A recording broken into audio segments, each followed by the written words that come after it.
ህዝበ ክርስቲያን ሓደ ገዛዕየኮኩም በእውነት ብምስቲ ዘመን ዘሎ እትነግር መጽሐፍ ቅዱስ ሮሜ ምዕራፍ 1 ቁጽሪ 26 ክሳብ ቁጽሪ 32 ዘላስት ኩልኩም አንብዋ ብግዝ ከንበልኹም ወበእንተዚ ወሃቦም እግዚአብሔር መቅሰፍተ እኩየ ወአንስቲያሆምኒ ሃደጋ ፍጥረቶን ወተመሰላ በዘ ይኮነ ፍጥረቶን ስለዚህ እግዚአብሔር መቅሰፍተ ሃቦም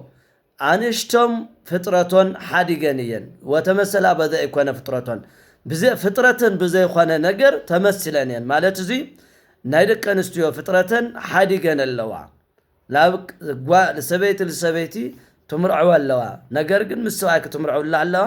ፍጥረትን ስለ ለሓደጋ መቕዘፍቲ ልኢኹለን ወከማሁ እደዊሆምኒ ሃደጓ ኣንስትያሆም ወነዱ በፍትወቶም ከምኡውን እቶም ሰብእት እውን አንሽቶም ሓደጉ ሳቶም ብሓውን ነደዱ ወገቡ በበይናትዮም ብእሲ ለአይለ ብእሲ ሓሳሮም ገብሩ ሰብኣይ ለሰብኣይ ክምርዐው ኾኑ ነገር ግን ወባሕቲ ይረኩ ፍዳህም ወይገብእ ጀጋሞም ድበረሶም ነገር ግን ጥፍዓቶም በደሎም ንርእሶም ይረኹ እዮም ይብለና ወበከመ ይሃለይዎ ለእግዚአብሔር በልቦሙ ከማሁ እግዚአብሔርኒ ወሃቦሙ ልበ እበድ ከመ ይግበሩ ዘንተ ዘእይደሉ ንእግዚአብሔር ስለለይ ሓሰብዎ እግዚአብሔር ደሞ ናይ ስንፍና ልቢ ንክህቦም ወሃቦም ናይ ስንፍና ልቢ እንዘእምንቱ ጽግዋነ ኩሉ ዓመፃ እንሳቶም ዓመፅ ልጸገው ወእከይ ክፍኣት ወትእግልት ምንቀይነት ወጽግዋነ ቅንዓት ሃማምያን ትእግልት ተኣገለ ምቅማዕ ማለት እዩ ጽግዋነ ቅንዓት ዝመልኦም ቀናእያን ቀታልያን ዝቀትሉ ጉህላውያን ብጉልት ዝናገሩ መስተመኝናን ተንኮለኛታት ዝሁራን ዝሕርተኛታት እኩያነ ልማድ ወግእዝ ሕማቕ ባህሪ ዘለዎም ሃማያን ሓመይቲ መስተሳልቃን ተሳለቕቲ መስተሃብባን ንሰብ ሃብሃብ ልብሉ ዕቡያን ትዒብተኛታት ዝሉፋን ጽሩፋን ተጻረፍቲ አላውያን ከሓድቲ ሓሳውያን ሓሸውቲ ጸላእያን እግዚ ጎይታ ዝጸሉ ስህፃን ሰሃፀ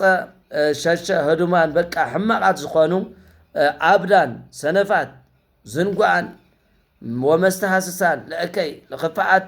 ዝተዘጋጀ ወአልዎም ምህረት ዘይብሎም ዘለልዮም ይኣምሩ ኩነን ይብለ እግዚአብሔር ናእግዚአብሔር ኩነን እንትፈልጡ